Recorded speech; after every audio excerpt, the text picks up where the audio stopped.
Hi, I'm Matt Call with Great Basin Team 1. We're here on the Mount Hood National Forest on the Camp Creek fire. This is your September 2nd update. Today the fire is just under 1,900 acres. That acreage will change a little bit based on our accurate mapping, but we're still under 2,000 acres, which we're pretty happy about. So today we have a screen. We like paper maps. We've been showing you paper maps. All of our people use paper maps. But we also have some other stuff that allows us to do some other things. You'll have Google Maps, and you can zoom in and out. Well, we're going to show you what we can do with this one, kind of explain the story a little bit better. So here's a kind of a copy of our normal paper map.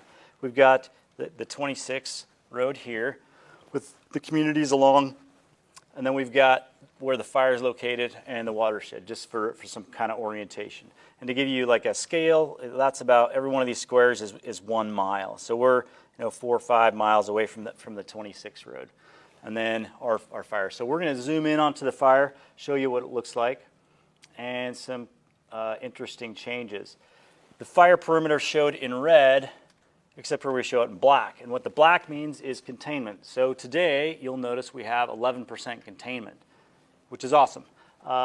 What that means, or how that's calculated, is we take the perimeter of the fire, and they take that full distance, and then how much of it's red, uncontained, versus how much is black, contained, and then they gauge that percent. It's math, it's hard, but for me, that 11% is based on how much is left. So that can kind of go up and down as the perimeter of the fire might grow.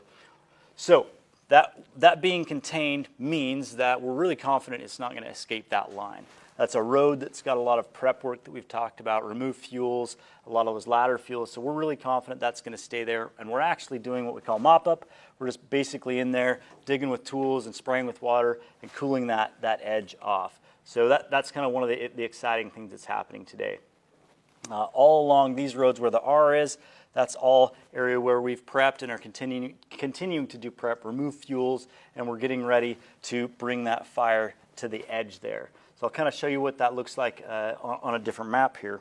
When we go to Google Earth, we can overlay an infrared image. And when we get these infrared flights every day, that's what they send us. So there's different colors in here, and they mean different things. So the red means it's hotter. The orange means it's medium hot. Yellow is a little bit cooler. And then the greenish color is the coldest. So you can see the center of the fire where it started is the coldest area. We still have a lot of heat around the outside.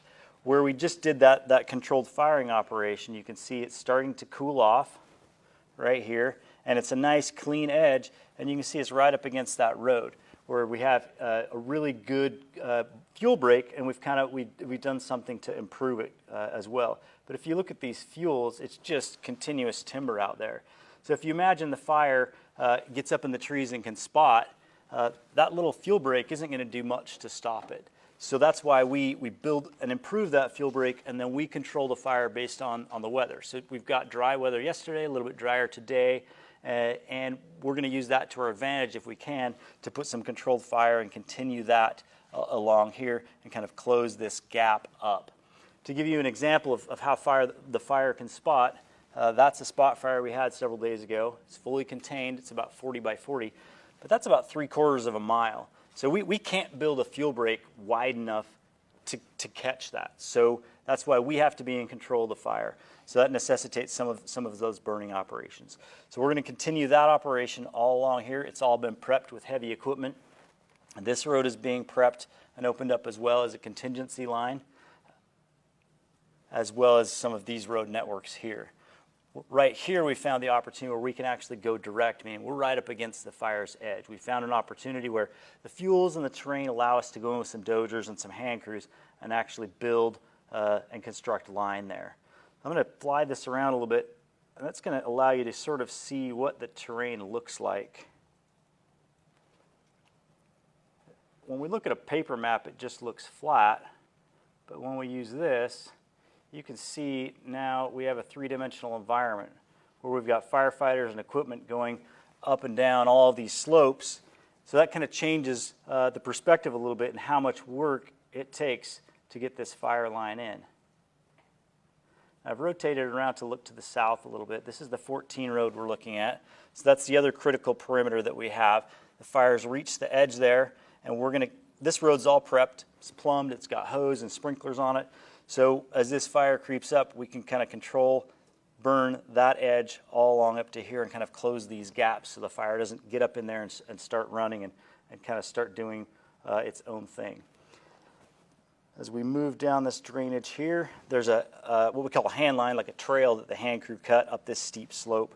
You can kind of see the amount of work it probably took to put that in. It's kind of the steepness there.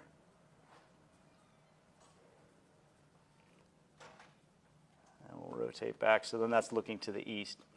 So far, we're feeling really good about what's going on. We have some drones in, and we'll probably talk more about those in the days to come. What I mean by that is we have some like larger drone apparatus that allow us to do infrared. They allow us to do some firing, and without putting people in harm's way, they can fly in the dark.